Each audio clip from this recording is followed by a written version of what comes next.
also made it difficult for us with his slides. But Sorry. for the people watching from home, we try to merge them into this presentation so they're more readable. And you're actually not a SaKE08 employee. Nope. Where are you from? Total Creations. If they can't read the screen, they probably can't read your t-shirt at home. But Yep. Nitro Creations. Total Creations, yep. But you do work for Sanoma as a contractor. I've been working close to a year now in several different, both for Sanoma magazines and now here for news. Okay. Is it in your presentation what you do, or Nope. what do you do? Currently, I write code for Avain, which is a cross-platform, cross-BU sales platform. Okay. Well, good luck with the presentation. Should they be already on the screen?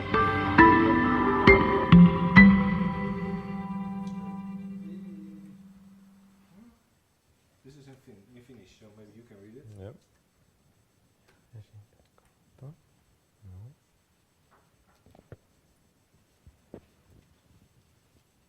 That's strange.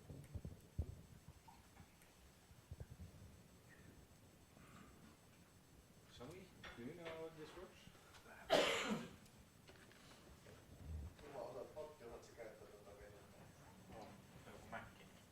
Oh. No, something happened. It depends on the... There we go. It was enough for you to come closer, so thanks for that.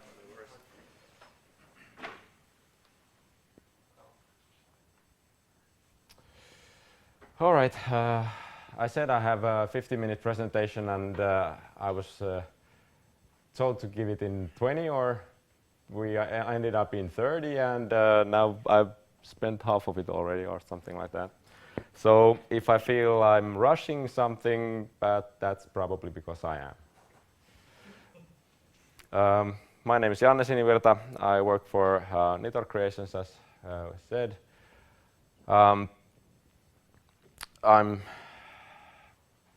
This presentation is about lean architecture, which is not the strict definition. This is geared to software architects working in teams. So apparently there's not a lot of you guys here, so hopefully you can still get some ideas out of this. I'll start by explaining what I see a lot in the projects I work in, and how I feel we ended up there, and then listing a bunch of things on a bunch of topics that I think we could be better at. I think pretty much as long as I've worked with software professionally, which is close to 17 years. Holy shit, I'm old. I've always wanted to be a software architect. I thought it was the place to be to make the cool stuff in software. I've had that title for close to 10 years now. I don't feel that cool or mighty anymore. And pretty much everything I thought about software architecture has changed since, but I've read a lot. Last time I checked, there's 3,500 books in Amazon.com under tag software architecture. I haven't read them all, but I'm not sure if those are worth throwing away either. You can imagine my frustration when I started to hear in projects that, oh, we are doing agile now, so you as a software architect, kind of obsolete, sorry. But that's not even close to how frustrating it was to realize that this is not a joke.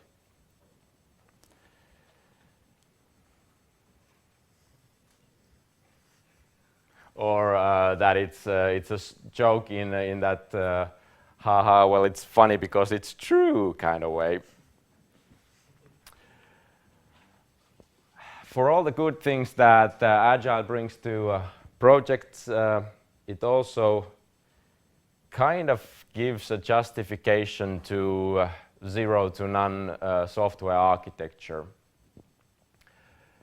And I kind of feel a bit of a conspiracy there. Well, maybe in a tongue-in-cheek kind of way, but still, it kind of allowed for junior developers to get rid of the old bearded guys in their ivory towers and make them stop doing what, or tell them what to do. So, why does the traditional architecture have a bad rap? Sorry, Eminem. It used to be very document heavy. Most documentation arriving already obsolete or old or unusable or so on. Those that were useful were usually a great pain to keep up to date. So when you actually need them, like for example, we got a new team member now, so let's give them the documentation. Except remember that that's not there still, and that's changed, and actually we didn't implement that, and well, never mind. Just look at the code. The other thing is that the architects didn't typically work in the team, so it was something that was given to the team outside, and kind of felt that it restricted the innovation or the skills of the team members a lot. So, how can we be better? First point is kind of finding the balance. Agile people frown upon big design up front or be duff and offer Yagni or you ain't gonna need it as the correct alternative, meaning that let's just code stuff, and when we need something we create it instead of planning and doing a lot of upfront thinking. Here's a chart that engineers love because it doesn't have, you know, numbers and values there, like, hey, you get 80% thinner hair or stuff like that. What it shows is architectural effort put into the to the project, and the whole long-term cost of the project. On the right-hand side, there's the projects that are gone overboard with the agile thinking and ended up paying for it for a lot of rework and refactoring. And on the other side, there's the over-architected projects. This is a simplification of a diagram from Balancing Agility and Discipline, a book by Barry Boehm and Richard Turner. They analyzed a whole bunch of projects done in different methods, and not surprisingly, extremes are not the best way, but still, unfortunately, I've seen a lot of both of these and not a whole lot of the middle ones.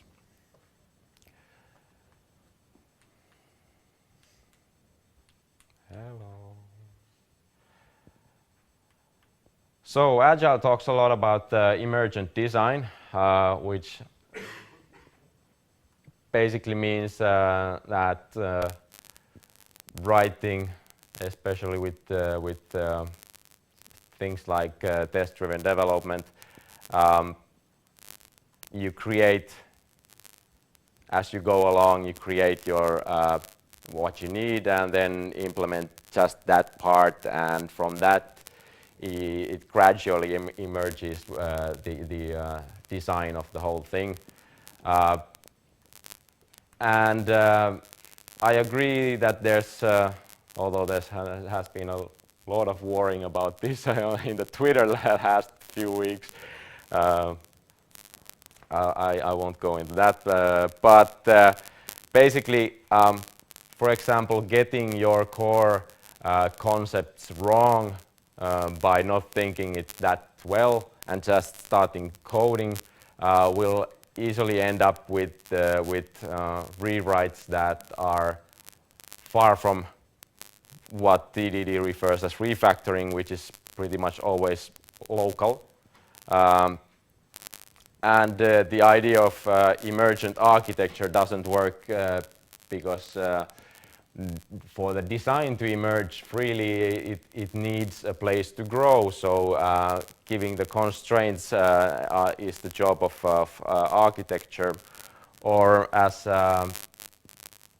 the God's messenger of TDD, Uncle Bob Martin, says, architecture from tests only is horse shit.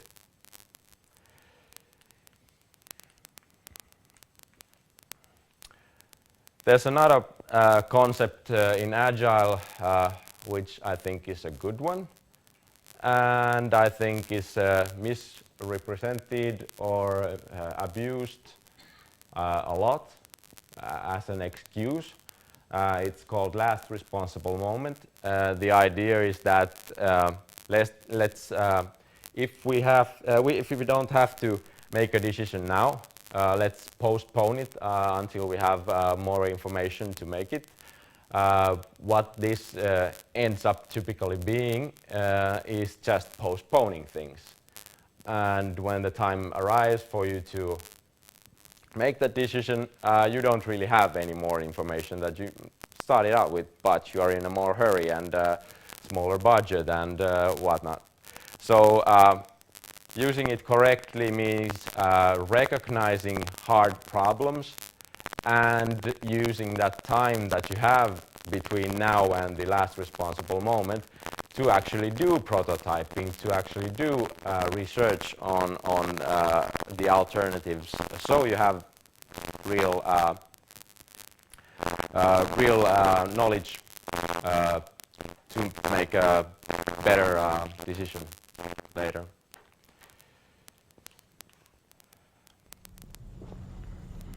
All right. So after finding some balance, we need to put all hands on deck.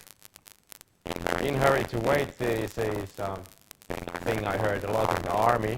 We were always in a hurry wherever we went, and when we arrived there, nothing really happened. I kind of feel that this bad rap the old architecture efforts had is partly because not because they were a hard project, but the attitude was that well, I'll write some architecture or write some UML or whatever, and my job is done when I get my email sent to you, and then I'll wait for you to reply when you finally get a chance. And then we'll decide that let's present this on the next board meeting, which is 1 month from here, and you get the picture.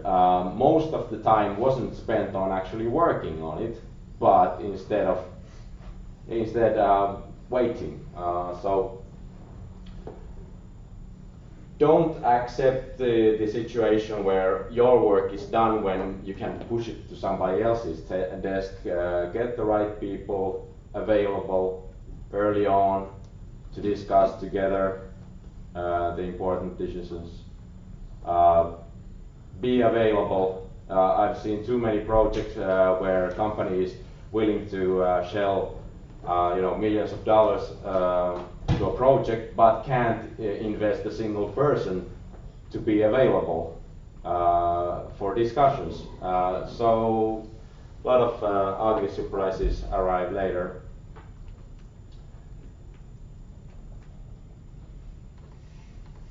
I think architecture is too important to be left for the architects. meaning you, Jaakko, no, meaning the combined knowledge of a team is always more than a single architect.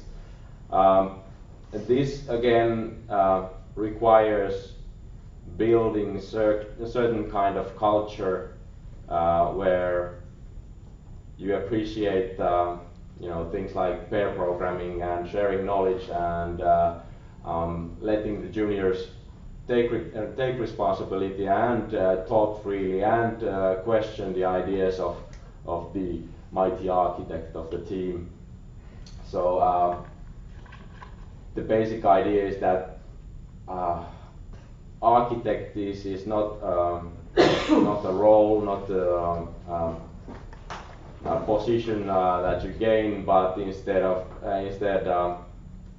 bunch of responsibilities that have to be taken care by the team.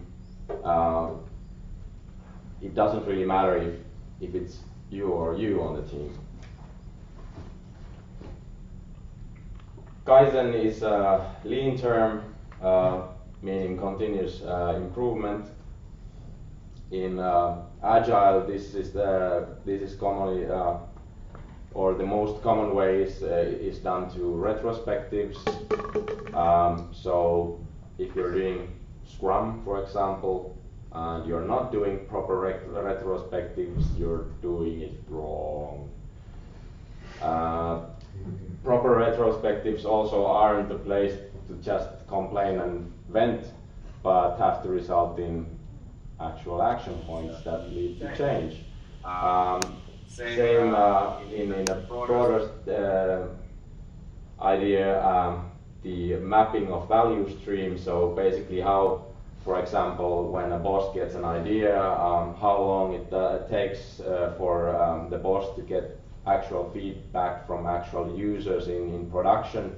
Drawing out this might reveal that actually out of a 2-month cycle, only a few days were spent in development, and the rest were spent on a boss's desk or wherever. And then it would be silly to continue to, try to force more out of the development team instead of focusing on the biggest bottlenecks there.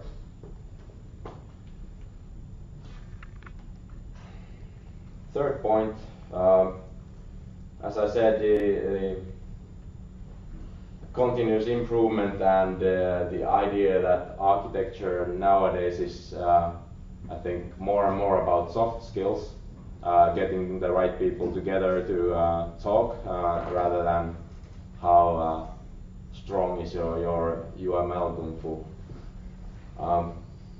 I want to talk a bit about team versus organization. I've seen a lot of organizations where the enterprise architects make decisions like, well, you're not allowed to use anything else than Subversion here because, well, I want to check out stuff from the Subversion and I don't know how to use Git.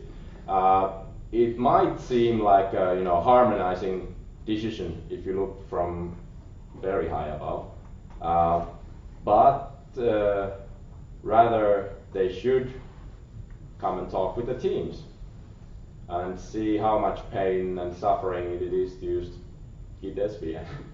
Well, the main point is allow teams to make decisions as much as possible, especially things that change frequently. Don't try to harmonize them all. But when you do this, and empowering teams is a great thing, but it has the small hazard of ending up creating silos, because if the teams are fully allowed to make all their decisions by themselves, they don't have any reason to communicate with, for example, between teams. And that's not to say don't let them decide, rather that make sure there's feedback loops on both ways. Talk to people.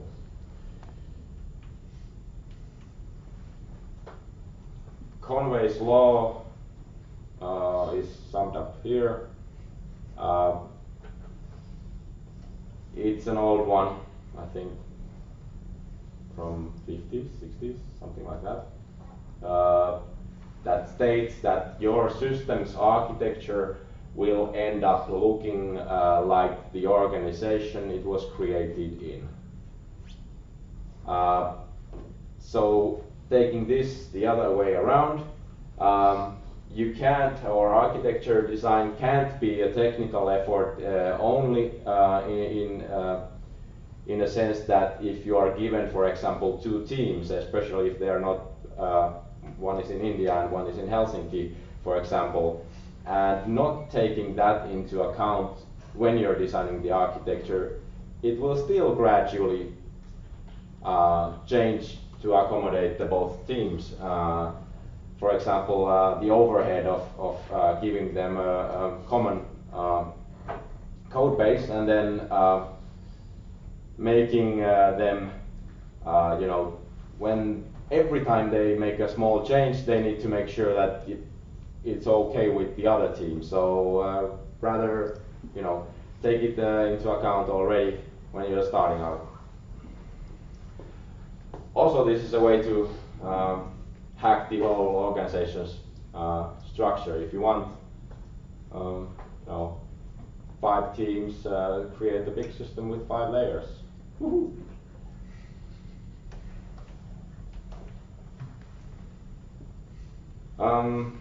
This is what Google suggests when I Google my manager. No wonder that it's easy to blame the organization. All right. There's no organization. There's just other people. Get to know them. Don't say that, well, our team would be great. We would do all these things, but the organization doesn't allow. Bullshit. Find the guy who doesn't allow it, then talk it out with him. Yeah, you get the picture. I was shown the 5 minutes, and I have absolutely no chance of surviving this in next 5 minutes. Domain dictionary, I'll fast forward if I can. Domain dictionary, this is one of the things you have to start out with and put more effort than you're used to. If the idea that I mean with customer, for example, is different than what you mean with customer, I have no chance of creating a system that supports the customers. So reducing misunderstandings and creating a model of things and concepts so that we can speak the same language, the stakeholders, the team, the architects. Don't try to do this like the Sanoma dictionary. The fact is that in a big system, there's, for example, a sales side and a supply side, and their concept of a customer can be totally different. So don't make a schizophrenic class model that represents the both customers in the same class. Find out domains that can be, and this is very helpful in the sense what you talked about, common services, finding these bounded contexts where the concepts are clear. It's very easy to create reusable services through those. I'll skip this. Sorry. When solving problems,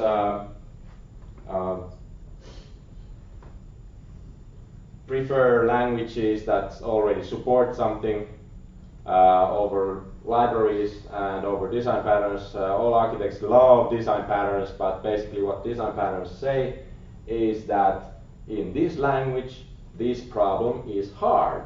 That's why we have the design pattern. So it's not a competition of, hey, I can put the most design patterns in this software.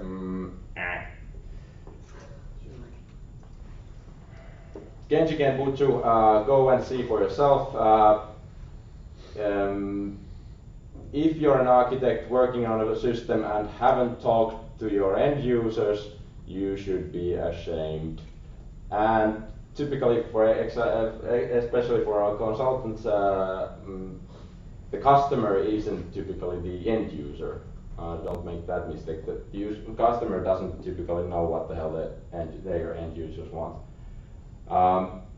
Matching user's mental model is super important. If you get it right, it feels very intuitive to use the system. If you get it wrong, every time I use the system, I think, well, I want to create this, so that means the software wants me to create that. And that's a tremendous load on your brains doing the translations every time you use it.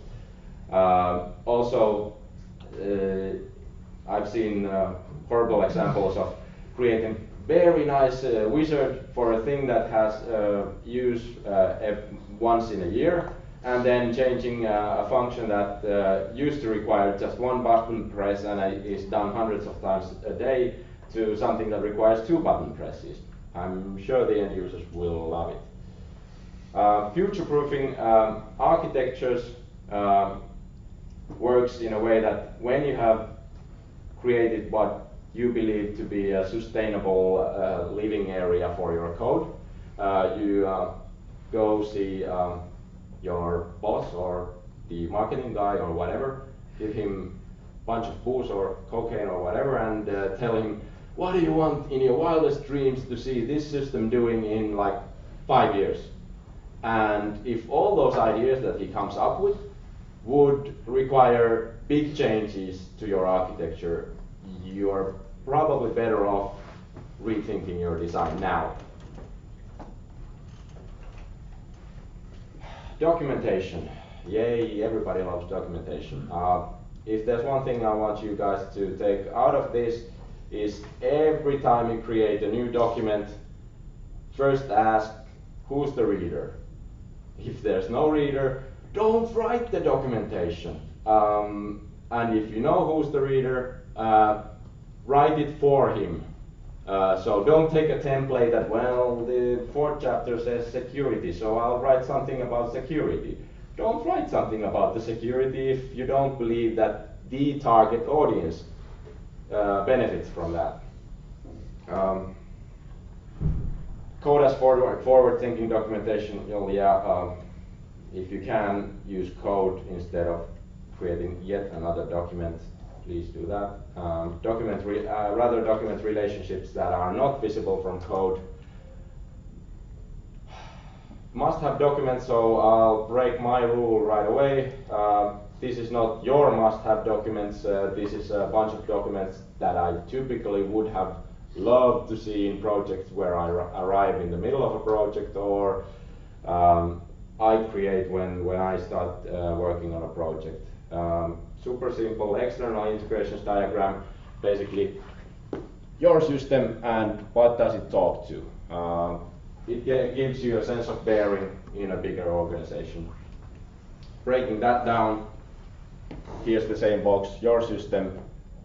These are typically not Java packages, nothing concrete basically, but they can be, well, we have a UI box here and batch runs box here and so on. So it helps to talk about the concepts of your system in relationships.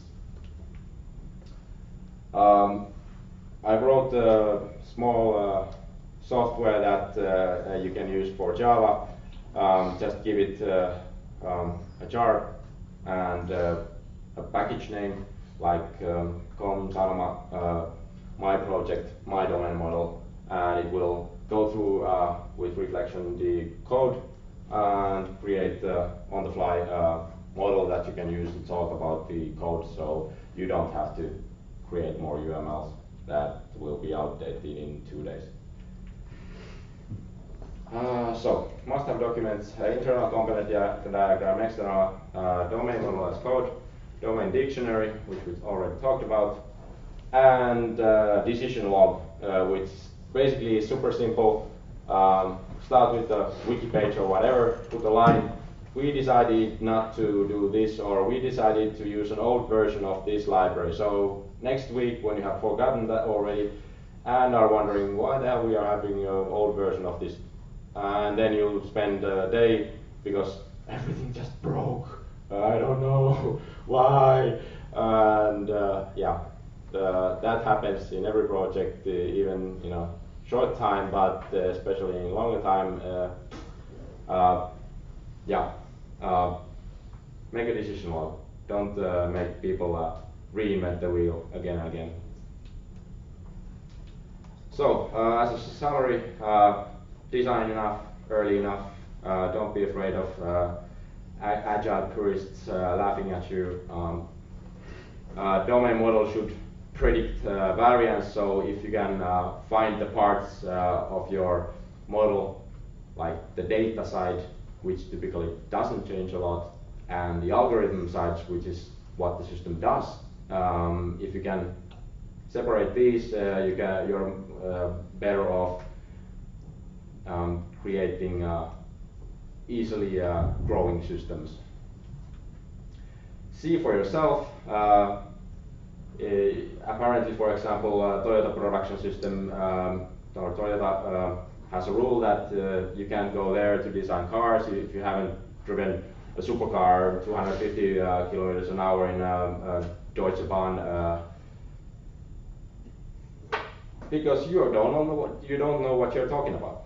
So meet the people that you are trying to help with your system.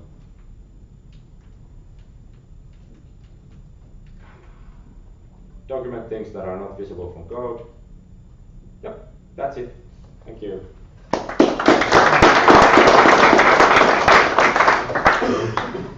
Questions for Janne? Awesome talk, by the way, so we had to cut it a bit short. In the back. Can your presentation be available for this crowd? Sure, you can distribute the slides I sent you. There's a few that I had to drop, and probably a few more that I should have dropped to not like speed talk this through, but hey. Great story, thank you. Yes.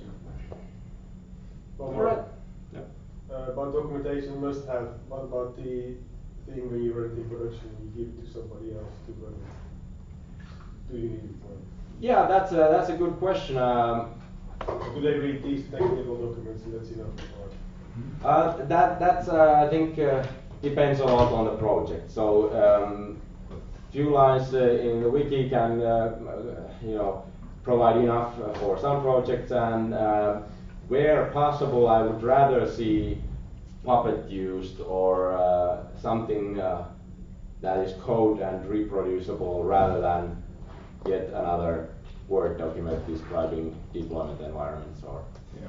What do you think of you build it, you run it against having operations department that runs the stuff?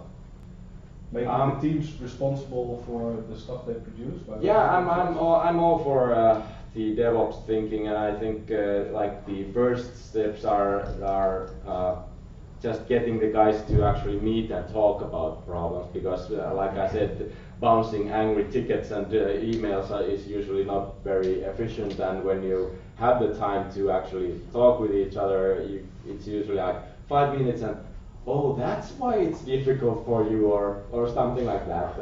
And from there, of course, having full deployments and upkeeping in one button press and being able to do it several times a day is great, but at least in Finland we still have a lot of customers where they have outsourced the ops side and then use consultants from different companies to do the development, so it doesn't help, getting onwards with the DevOps. It was fun that you mentioned the subversion versus Git discussion, because initially these sessions started as being the Python evening in the Netherlands, and we kind of organized the first one and invited people from operations because we wanted to get rid of subversion and move to Git, but Git was a step too far. We settled on Mercurial because there was an interface. That's not bad. No, so that's how this evening came about. Last question for Janne. What are your top 3 programming languages? And your favorite color? Oh, this is getting really personal. Well, I use Java daily, and I'm actually quite, excited about the current state with Java 8 coming. So maybe in like next 5 years, when you get to Java 8 in production everywhere, it's fun again. I used to love Scala. Used to love Scala? Yeah, I kind of feel that it started like, well, it's Java with all the ugly parts removed, and now it's like academic wankery with totally overboard generics and whatnot. I have to mention Lua, which is super beautiful, a language which, like, the definition is like 5 pages or something like that compared to 300 pages for the generics of Java alone. So having used that for a gaming project, I realized that many of the languages we've come across have become bloated and backwards compatible pains and whatnot. So unfortunately, you can't use Lua in pretty much anything in work life. But we used to serve most of the requests per second with a Lua script. yeah, it's apparently super efficient. Not anymore, and I hear the dinner is served. All right. So, thanks again. Thank you. And we'll be back 10 past. What is it? 6:40. So that's in half an hour.